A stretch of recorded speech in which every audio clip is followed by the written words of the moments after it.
peut-être des lois. Monsieur le Président, est-ce qu'on a assez de Canadair pour lutter contre ces incendies, peut-être pour les futurs qui vont arriver? Écoutez, on a modernisé notre flotte, je le rappelle, et je rends hommage aussi à nos pilotes qui font un travail remarquable et prennent des risques. Et je le dis avec une pensée toute particulière parce qu'en tant que président de la République, j'ai malheureusement eu à enterrer des pilotes et je ne l'oublie pas.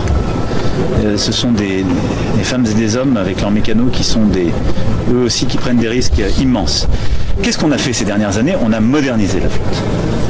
Parce que quand on est arrivé, c'est le problème qu'on avait avec les trackers sur lesquels on fonctionnait. Donc on l'a modernisé, ce qui fait que je peux vous dire qu'on est une des flottes les plus modernes, enfin qu'on est la flotte la plus moderne d'Europe et qu'on est parmi les premières flottes européennes. Donc on est passé de 2 à 7 Dash, on a nos Beech et on a nos Canadair. Aujourd'hui, au total, ça fait une flotte de 22 ailes. C'était assez quand je regarde les dernières années. Là, on voit qu'on est déjà capacitaire. Donc, premier point, est-ce que cette flotte, on l'utilise bien? La réponse est oui. Contrairement à ce que j'ai pu entendre, on a 12 Canadair aujourd'hui. En permanence, il y en a 10 à 11 qui sont utilisés. C'est inédit. Pour avoir d'autres flottes aériennes dans d'autres secteurs, on n'a jamais ce taux cette capacité en permanence à les utiliser. Pourquoi? Parce qu'ils se reposent la nuit, les mécanos travaillent de nuit. Et sur nos bases à Nîmes, on a un travail en permanence. Est-ce qu'il faut en avoir davantage? La réponse est de manière à peu près sûre, oui. Ça pose deux choses. Un, c'est une réflexion européenne qu'il faut avoir. Je le dis d'autant plus que c'est l'Europe qui paye nos nouveaux moyens.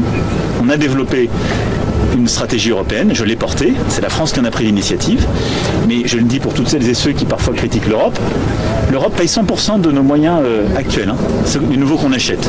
Donc l'Europe a du bon. Mais il faut en acheter plus, mais il faut le faire aussi en européen. Parce qu'en fait, il faut regarder les choses avec 3 dimensions.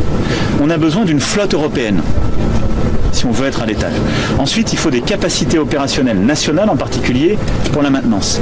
Et puis, il faut des prépositionnements zonaux, si je puis dire, c'est-à-dire infranationaux. C'est comme ça qu'on doit articuler les choses. Donc oui, il faut davantage acheter au niveau européen, c'est à peu près sûr. Et il nous faut là aussi, sur cette filière, redéployer une stratégie industrielle. Pourquoi? Parce que Canadair, c'est pas le nom de l'avion lui-même, c'est le nom d'un modèle et de l'entreprise. Et il y a eu quelques problèmes industriels qui fait qu'on a plus de difficultés à les produire qu'avant.